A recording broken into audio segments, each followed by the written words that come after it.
ఒకవేళ మీరు మీ కెపాసిటీని పెంచుకోవాలనుకుంటే ఒకరితో ఒకరు ఫెలోషిప్ కలిగి ఉండండి మరియు ఒకరికి ఒకరు సేవ చేయండి. పౌలు ఇలా చెప్పాడు. మనం ఏదో విధంగా మన రీతి రివాజుల ద్వారా మనము సమకూరేవాళ్ళం, అదే విధంగా మీరు సమకూరడం మానకండి. ఎందుకంటే సాతాను మిమ్మల్ని మొదటి కృప నుండి కిందకు పడేయాలనుకుంటే వాడు ముందుగా మీ కెపాసిటీని పెరగకుండా ప్రయత్నిస్తాడు. మీరు ఒకే స్థాయిలో ఆగిపోవాలని కోరుకుంటాడు. అందుకే వాడు మొదటిగా మీ ఫెలోషిప్ పై దాడి చేస్తారు. అది ఏ విధంగానైనా కావచ్చు. మీకు ఎక్కువ పని ఇచ్చి ఉండొచ్చు, మీకు బాధ కలిగించవచ్చు, మీకు కష్టాలు ఇవ్వవచ్చు, దుఃఖంలో ముంచి వేయవచ్చు. ఏదో ఒక విధంగా మీ ఫెలోషిప్ పై ఎఫెక్ట్ పడేలా చేస్తాడు. ఎందుకంటే ఒకసారిగా మీ ఫెలోషిప్ దెబ్బతింటే మీరు దేవుని వాక్యాన్ని అతిక్రమించినట్టే. అప్పుడు ప్రభువు మీరు ఎదగాలని కోరుకునే ఆ స్థాయికి మీరు ఎదగలేరు. మనలో ఎంతమంది ఒకరిని ఒకరు మంచి పనులు చేయడానికి ప్రోత్సహించాం, పాపం చేయడానికి మాత్రం చాలాసార్లు ప్రోత్సహించాం. అరే ఏం కాదు, ఏం పర్లేదు. కానీ వాక్యం అతిక్రమించబడితే ఆ శాపం మీ జీవితంపై ప్రభావం చూపుతుంది. దాన్ని ఎవరు ఆపలేరు.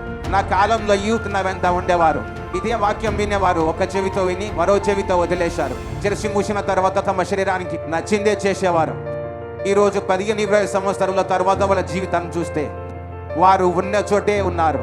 కానీ ఎవరైతే ఆత్మీయంగా ఉన్నవారు, స్పిరిచువల్ ఉన్నవారు, కొందరికి 7 సంవత్సరాలు పట్టింది, కొందరికి 10-12 సంవత్సరాలు పట్టింది, అయినా ఈరోజు వారు ఎంతో ఉన్నత స్థాయిలో ఉన్నారు.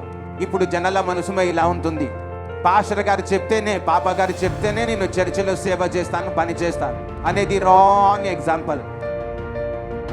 వాక్యం చెప్తుంది sir each other, sir God. నువ్వు ప్రత్యేకంగా పిలవవలసిన అవసరం లేదు. మీరు అకౌంటెంట్ అయి ఉన్నారా, అయితే చర్చిలో సేవ చేయండి. మీరు వీడియోగ్రాఫరా, అయితే చర్చిలో పని చేయండి. మీరు కెమెరా నడిపితే చర్చికి ఉపయోగపడేలా పని చేయండి. మీరు వీడియో వర్క్ చేస్తే చర్చిలో చేయండి. మీకు చెప్పాల్సిన అవసరం నాకు ఉండకూడదు.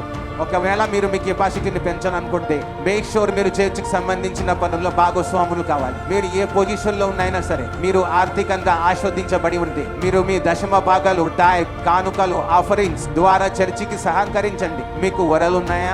ఆ వరలు దేవునికి మరియు దేవుని ప్రజలకు ఉపయోగపడేలా చేయండి. మీరు ఫెలోషిప్ చేస్తే దేవుని కృప మీ మీదకి వస్తుంది. అది మీ కెపాసిటీని పెంచుతుంది. గట్టిగా చెప్పండి ఆమేన్.